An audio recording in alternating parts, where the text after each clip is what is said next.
Michael Massimino is a professor of professional practice in the Department of Mechanical Engineering at Columbia University, the Fu Foundation School of Engineering and Applied Science.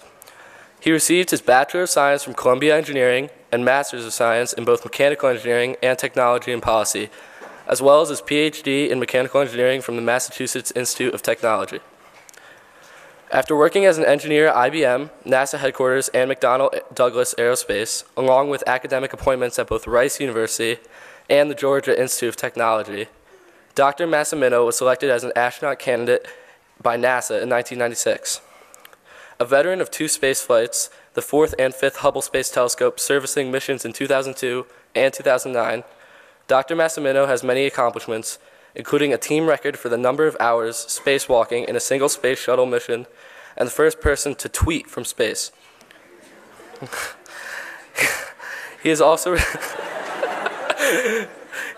received a number of awards, including 2 NASA Space Flight Medals, the NASA Distinguished Service Medal, American Astronautical Society's 2009 Flight Achievement Award, and the Star of Italian Solidarity, Italian Knighthood. He is also the holder of 2 patents and the author of several papers. Back at his alma mater, Columbia, Dr. Massimino is teaching an undergraduate course, Introduction to Human Spaceflight, which harnesses his years of academic and professional experience. He's also working with The Art of Engineering, a course in which all first-year engineers attend design lectures and work on engineering projects with socially responsible themes. You may wonder why he looks so familiar. When not in academia or at NASA, Dr. Massimino has made several television appearances, including a recurring role as himself on CBS hit comedy The Big Bang Theory. In addition, he frequently appears in specials on Science, National Geographic, and Discovery channels, along with the national and cable news. And he's a favorite guest on many of the late-night talk shows, including The Late Late Show with Craig Ferguson, where he has appeared as a guest 5 times. Dr. Massimino.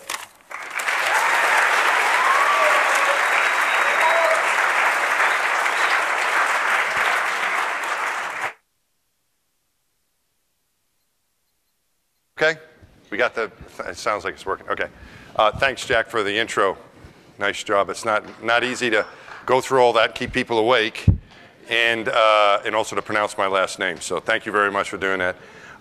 Okay, so we've got about 20 minutes or so. I'm going to tell you a little bit about my path, the journey I took to become an astronaut, and then I'll tell you some stories about flying in space, and then hopefully we'll have some time for questions at the end. Are you guys ready? All right. Okay, so anyone know who this is? No, it's not me. No, it's not me. This actually this photo was taken in 1969 on the moon. It was taken by Neil Armstrong of Buzz Aldrin. This is Buzz Aldrin. Neil is the image in the visor with the camera, if you look really close. But this was going on when I was a little boy. When I was 6 years old is when people first walked on the moon. We stopped going in 1972, by the way. So only 12 people ever walked on the moon. This was from the Apollo 11, the first flight where the first two men got to walk. Anyway, this is what inspired me to be an astronaut when I was a little boy, so much so that I dressed up like an astronaut. That is me. I want you to remember this. I'm carrying my little Snoopy. Okay, and a Snoopy astronaut. That was me dressed up as an astronaut in my backyard in Long Island, and I wanted to be an astronaut very much so when I was a little boy. That was my dream. My little boy dream was to grow up to be an astronaut. And this is where I grew up, kind of over here in Long Island. Here's Manhattan. We're kind of way up here somewhere right now. But as I got older, I went to elementary school and to high school. I didn't think about becoming an astronaut. In fact, I didn't think about it. The dream kind of went away. And I just was concentrating on having fun in high school, playing sports, music, doing as best as I could academically, and that was pretty much my world at that time. I didn't really think about what I was going to do for a career. I like math and science, and I decided I wanted to study engineering, and I applied to a bunch of schools. Like, I know there's probably a bunch of seniors in here. Is that right? We got seniors in here, right? Okay, so that same drill, you know. Back then, we didn't have computers back then. So we had to like type stuff, and we made mistakes. We had to use whiteout. and things like that. So that's what we didn't have any Common App or anything. But anyway, so we filled in my, sounds like I'm like, woe was me, right? So it was horrible, tough back. No, we didn't. Anyway, I filled out my applications, and I was lucky enough to get into my first choice, which was Columbia. So I went from high school in Long Island to engineering school at Columbia. And again, at Columbia, I really didn't think too much about what I was going to do career-wise. I tried to do the best I could in school. And then when I was getting toward graduation, I really wasn't sure as graduating from college. I decided to apply both to graduate schools and to jobs. I got a job at IBM, which Jack mentioned. That was my first job out of college. And I applied to grad schools. I had gotten into MIT, but I wasn't really sure what I was going to study, so I deferred grad school admission. And it was after I graduated, I really started thinking about what I wanted to do. I had this good job at IBM. I was working in Manhattan. It was fine, but it really wasn't what I was passionate about. It's a great career. You know, it's a place I could have still be happily working there, I think now, 30 years later. But it really wasn't my passion. I started thinking about what I really wanted to do with my life at that point. So I was, after college, thinking about this, and I came to the conclusion that I really still had this boyhood dream of becoming an astronaut. And well, that sounds kind of nutty, but I thought at least I could do something in the space program. The Space Shuttle program had started by that point when I was in college. I thought, well, maybe I could do something. I'm an engineer. I can find something to do there. And I had this opportunity to go to MIT. So I left my job and I went to grad school. Does any of you know what we're looking at here? What part of, this is the Earth.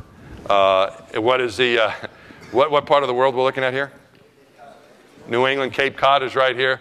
So this is like kind of where MIT is. This is Long Island. We're kind of over here somewhere. But I went, this is a nice view of the Earth during the day. All this white stuff is cloud coverage, the ocean. Like we said, Cape Cod and Martha's Vineyard over here. All right, so I went to grad school at MIT. And when I was at MIT, I started applying to be an astronaut because I needed a couple years experience and a master's degree to be qualified to be an astronaut. You can submit your application and they'll take a look at it. So I got my master's degree at MIT and I submitted my application and I waited for a response and I got a letter back after a couple months and they said, no, we're not interested. And so I got some feedback and they said, well, you know, you have your master's degree, but you're still in school. Maybe after you get your PhD, you know, we'll take another look. It's like, okay. So they were picking astronauts about every couple of years back then. They still do. And they put out another announcement. They wanted more applications. So this time I was finishing my PhD at MIT. Big deal, right? Sent in my application and waited around for a couple months. And I got another letter saying no again. So I was rejected the second time. That was a couple years later. So I graduated from MIT and I needed to get a job. And the astronaut program didn't want me. So I decided I was going to go down to the Johnson Space Center. And I applied for a bunch of jobs, and I was lucky enough to get one with McDonnell Douglas. And so now I was down living in Houston. I had my PhD living in Houston, working with astronauts and people down at the Space Center. And I applied a third time. A couple more years went by. I applied a third time. And this time I became a finalist, which was really cool because I got an interview. And the interview is a whole week long. And you go through a lot of medical exams, and they get to know you really well. And after they got to know me really well, they made their decision a couple months later and told me no again. So I was 0 for 3. I was getting older. My life was going on, you know, blah, blah, blah. And I didn't know if this job was going to work out for me. So I said, well, if I couldn't be an astronaut, what do I want to do? And I like teaching. I like my time in graduate school at MIT. And I had this PhD, so I knew I could maybe apply for faculty jobs. So I moved to this part of the country. Can anyone guess where we are here? Was that what? Paris? No, that's a good guess though. But there's some water out here, which is the Atlantic Ocean. And this is in the southern part of the United States, kind of a big city, sort of, kind of. It's Atlanta. And this is Atlanta at night. So when you're flying over the planet at night, it's kind of, you know, at first I wanted to look out the window during the day because you could actually see stuff. And at night it's kind of dark. You don't see as much, but it started to become more interesting for me to try to look out the window and enjoy the view at night. It becomes like this magical place, particularly flying over cities like Atlanta. You can see the city lights. You can see where there's people living. If you go over like over some other continents where there's not many people. In the middle of Africa, there's not much going on. But if you come over the United States, and it's like a Christmas tree all lit up, and really, really beautiful. And you can see like lights. This is cloud coverage. You can see thunderstorms out over the ocean. This green line, anybody know what that green line is? Someone said the aurora. That's a really good guess too. The aurora borealis. If you look it up, you can see a lot of really cool pictures on the internet. It's more kind of like, this really colorful, cool-looking blob, weird-looking thing. This is that's a nice description of it, isn't it? This is actually our atmosphere at night. It shows up as this greenish blue thing, but it gives you an idea of how thin our atmosphere is compared to the rest of the planet. But anyway, so this is Atlanta. I moved to Atlanta to teach at Georgia Tech, and I applied a 4th time. And I got another interview, and then this time NASA told me yes. So in 1996, after 4 tries, thank you.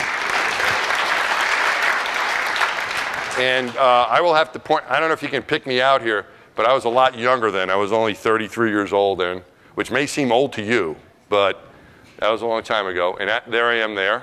And this is my astronaut class. 35 Americans and 9 internationals. This is the largest class NASA ever chose.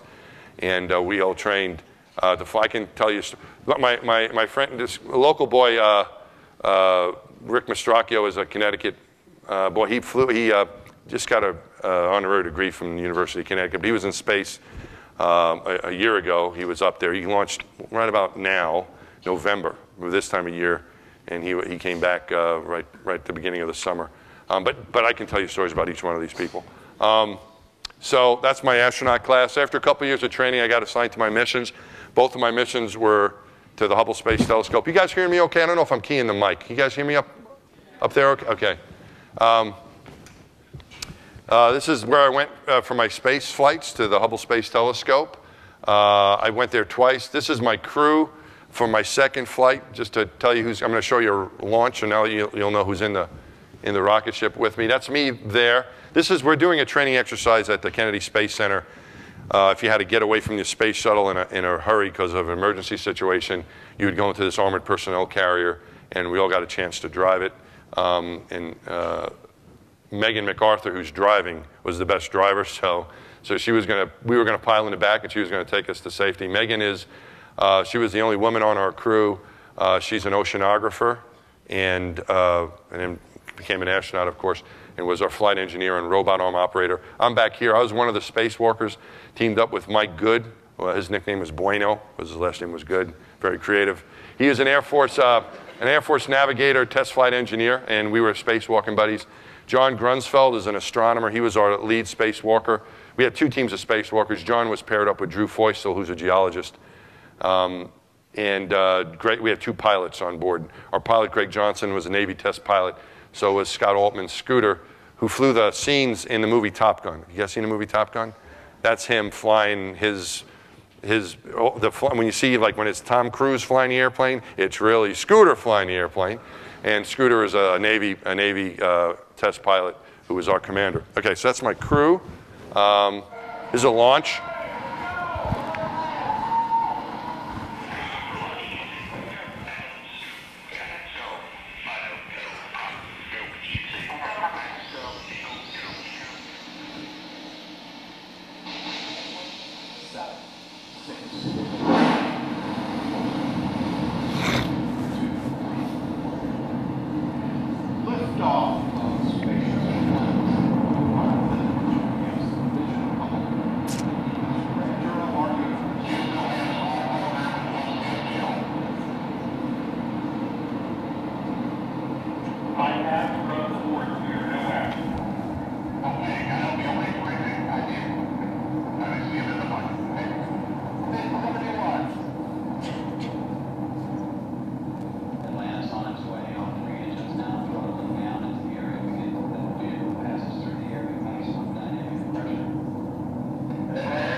All right, so then we got to orbit. This is a photo of the launch. You go from 0 to 17,500 miles an hour in 8.5 minutes. So that's a lot of power, acceleration, speed, and it's kind of like you're being taken somewhere by some science fiction monster, is what I felt like launching into space, and there's really nothing you can do about it. So you might as well try to enjoy it on your way. And it's just it's an unbelievable ride. And I just kept thinking power, speed, power, speed. So after 8.5 minutes, the engine's cut and you're floating. But that's a photo of our launch. This was back in May of 2009. All right. I'll talk a little bit about spacewalking, and then we'll talk about some more fun stuff in space as well. But this is probably the most fun thing you can do is spacewalk. It's a lot of work. It requires concentration, a lot of training, but it really is an extraordinary experience. Because now when you look at the shuttle, when you look out the shuttle or out the window of your spaceship, you're kind of like, oh, look how beautiful the Earth is and so on. But you're kind of floating there in regular clothes, and it's kind of like looking at an aquarium, sort of. You know, oh, look at the pretty fish. When you go outside as a spacewalker, now you're kind of like engaging that environment. I felt a part of it, kind of like being a scuba diver. And you can look anywhere you want. You're not restricted by the window. And at the altitude where Hubble flies, it's 100 miles higher than where the space station flies. It's 350 miles up. You can see the curve of the Earth. And you can see it in its entirety. It takes up your whole field of view. It's huge because you're still kind of close, but you can see it as a planet, you know, and it's one of the most beautiful things I've ever seen. The only way I would describe it, it's the best I can do is it's kind of looking into heaven. It's like looking into a paradise. It's kind of beyond words, but that's the feeling I had. I felt like I was looking into heaven. That's how beautiful our planet was. This is a picture during a spacewalk as well. Anyone guess what's going on right here on the planet? Sunrise. Okay, so we're going this direction, going to the right. This is darkness, right? This is nighttime here, and this is the sun. So what happened is the Earth is moving, rotating toward the right. So this line here is going to move toward the left. So what you're saying is that in this part of the world, it's starting to be dawn. Over here, it's still night. And what was really cool is that I can look during a spacewalk if I could, at the right time, if it all worked out, I could look. And you see this line tracking, and what you realize is what you're seeing, it's a sunrise, but it's the Earth, it's the rotation of the Earth. So that line shows you the rotation of the Earth. And you're going around the planet at 17,500 miles an hour. It takes 90 minutes to do one lap. So you get 16 sunrises and 16 sunsets in one 24-hour period. So that's what it looks like from space when you're looking down at the planet. All right. This is some eating in space. Our flight engineer and Megan. What are you doing now? Well, we just finished the starboard survey of the orbiter. Check out her hair. Look at that hair, huh? Floating. And then 2 meals on it, and then put out. Shows me all the foods that we got, line that's in here, so I looked up kind of what I want to eat. This is what I was thinking for ravioli. Oh man, that's great. Very tasty. I just had some.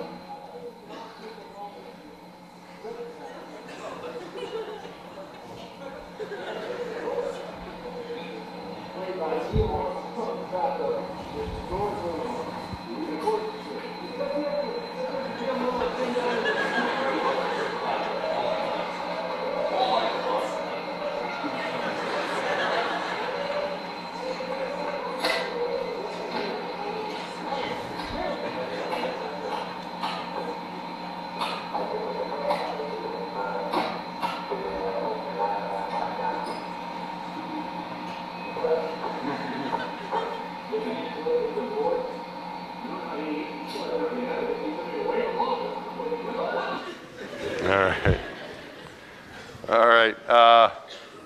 So this is a group meal in space. There's a drink bag with a straw on it.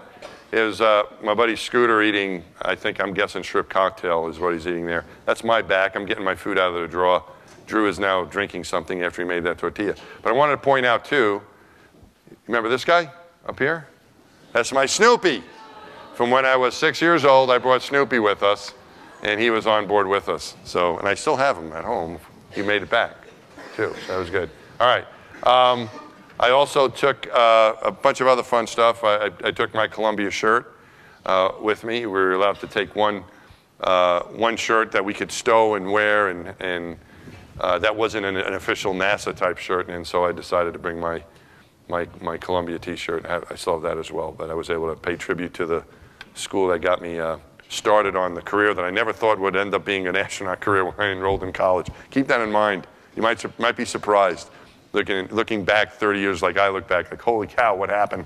But when I was your age, I never thought that I'd get a chance to be flying in space, but that's what happened. And we landed, that's our landing at Edwards Air Force Base in California. 2 weeks in space, and that's one of the final landings of Space Shuttle Atlantis. Atlantis now, you can visit Atlantis at the Kennedy Space Center. It's now in the museum. It's a museum piece now, but a great spaceship. I've got a couple images to show you. These are early release images from the telescope, and I think we should have some time for questions. I'll go through these kind of quickly. These were the images that were taken right after we repaired the telescope, so they're not necessarily the most important or scientifically significant photographs, images that come from the telescope, but they're the ones that showed that the telescope was actually working. So these were the first ones that they took. So I really like them because you're kind of nervous that did I break anything that I don't know about? So it's really good to get these images back and know that the thing is working okay. This is Omega Centauri, and what we're looking at here, every point of light that you see there, regardless of its color, is a star, and you're looking at about 100,000 stars. Now, I showed this picture at a really smart group of students in New York City, and they were younger than you guys. They were kind of like middle school age. And he said, "How do you know there's 100,000 stars?" I have no idea. This is what they told me. So I think there's 100,000 stars in that image, but it gives you an idea of they're all like our sun. So there's a lot of stuff out there in our universe that Hubble is observing. This is the Butterfly Nebula. It's a dying star. And it measures from one end to the other 2 light years. So if you're traveling at the speed of light from one end to the other, it would take you 2 years to cross, traveling at the speed of light. And finally, this is Stephan's quintet. It's a quintet because there's 5 galaxies in this image. The interesting thing about this is a few interesting things, but one of them is that this galaxy shows up a lot clearer because it's much closer. They all show up in the same piece of the sky when you look through the telescope, but this one's much closer. These are much further away. There's 4 of them here. These 2 in the middle are actually colliding. So there's a lot of fireworks going on as these 2 galaxies are colliding here in the middle. That's all I had for slides and videos, but if you want to bring up the lights, maybe we can take a couple questions.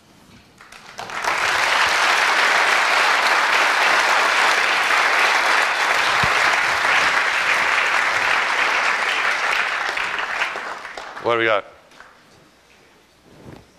Good, we'll start in the front and then we'll go back to you. Go ahead. What was the physical experience of like going from 0 to 17,500 miles per hour in like 8.5 minutes? Like, what did it feel like? All right. So, okay, I'll repeat the question. The question was, what did it feel like, the physical experience of going from 0 to 17,500 miles an hour at 8.5 minutes? Yeah, it is quite exhilarating, and I would also say a bit violent. So what happens at 6 seconds in the countdown, when you get down, you land on your back for a while.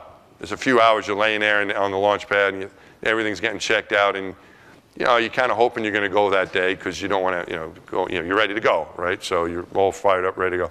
But as you go, sometimes they decide no, the weather's not good or something's wrong.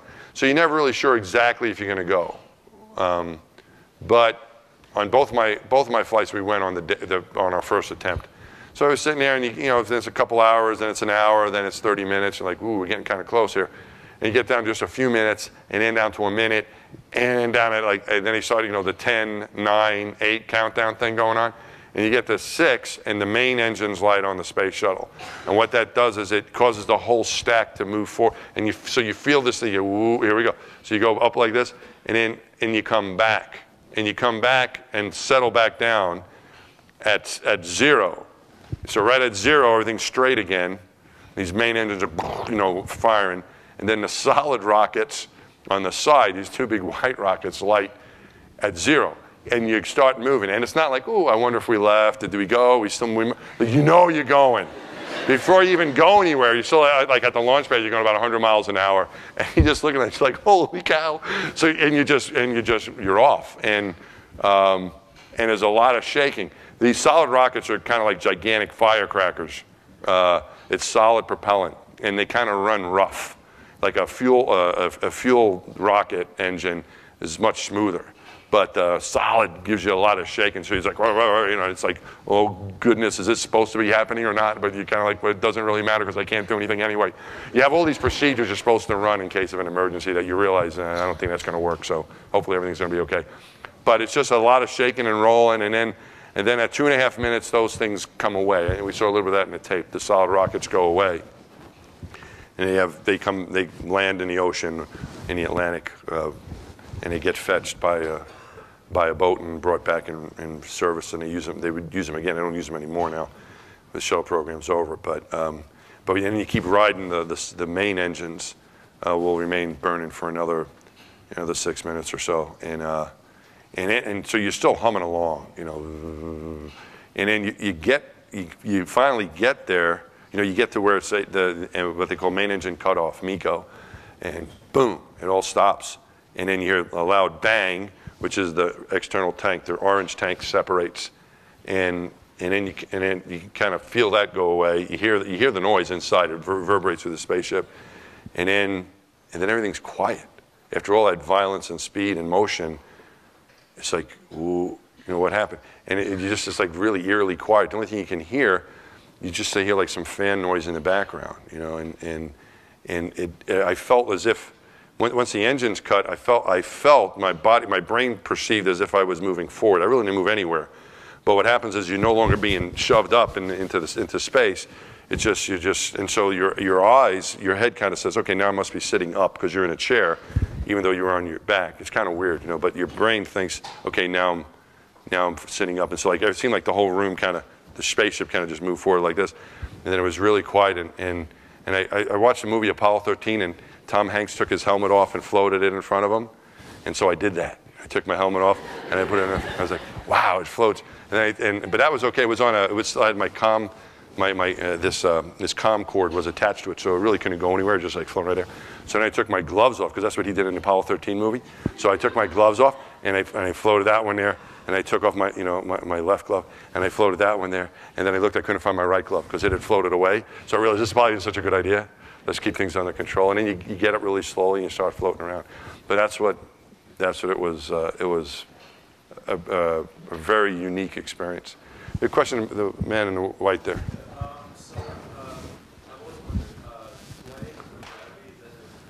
Sweating? In zero gravity, you still sweat when you get hot, right? Oh, like where does the water go?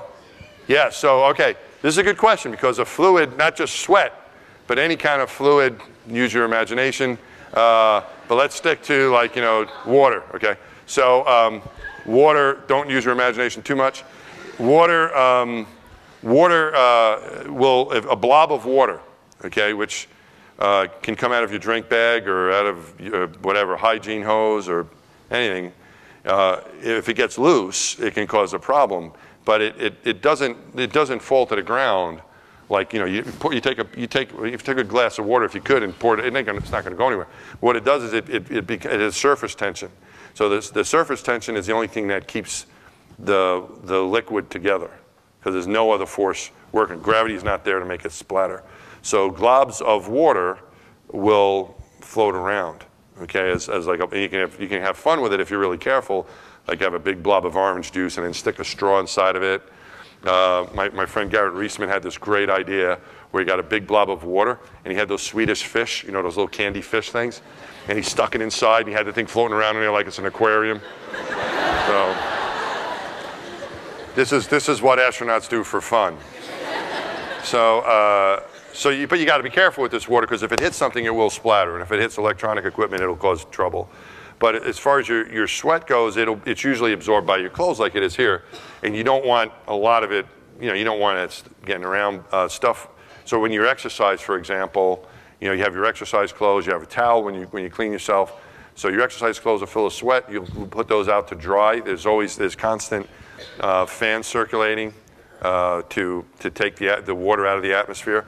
On the shuttle, the condensate, the water that in your breath also, right? You're letting out air just by breathing. You're letting out water just by breathing. So that would, the air would get cleaned and the water would be taken out and so on. On the space station, on the shuttle, we would stow any water, excess water, and dump it. On the space station, they recycle it. The reason that is on the shuttle, we had fuel cells, hydrogen and oxygen that would combine, liquid hydrogen and oxygen would combine and give you power, and then the byproduct was water. So we had plenty of drinking water. On the space station, for power, they use solar rays, so they don't generate their own water. So they recycle their water. And so all water, urine, sweat, anything else that might be floating around there in the atmosphere gets recycled. The urine goes to a tank directly, but the condensate in the air gets in a holding tank, and that gets recycled and used again. So my friend Don Pettit says, today's coffee is tomorrow's coffee on the space station. But that's how, I don't know if that answers your question, if that's what you're getting at, but that's how we deal with water and sweat and other stuff. Go ahead, in the white.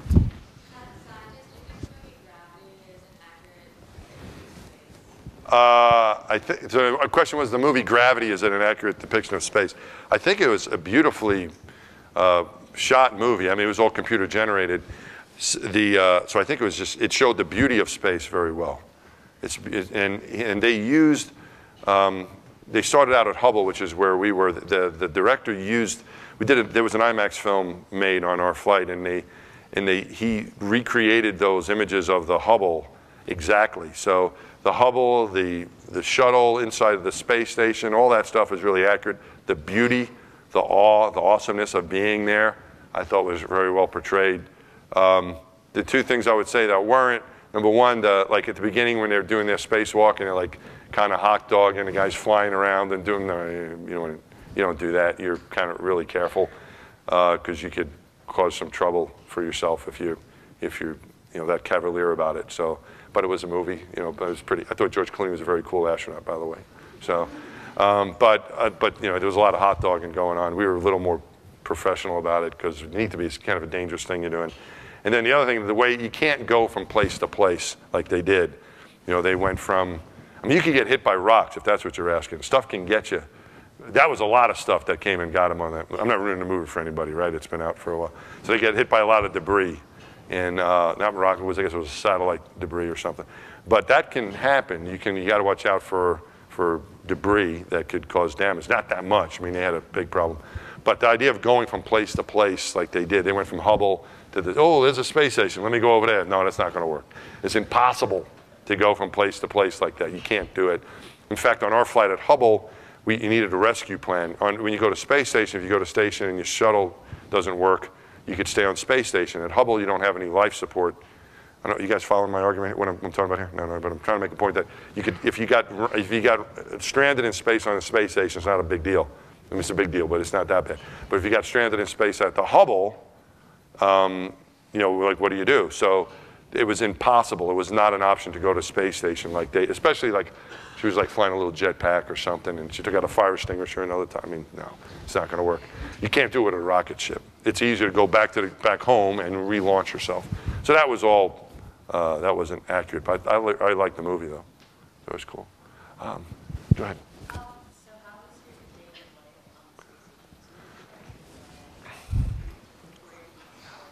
Okay, so daily life on the space station, yes. I was not on the space station, just to be clear. I was on a shuttle, but I can kind of, it's a little bit, so the shuttle with 2-week flights, the space station, we have people on the space station right now, right?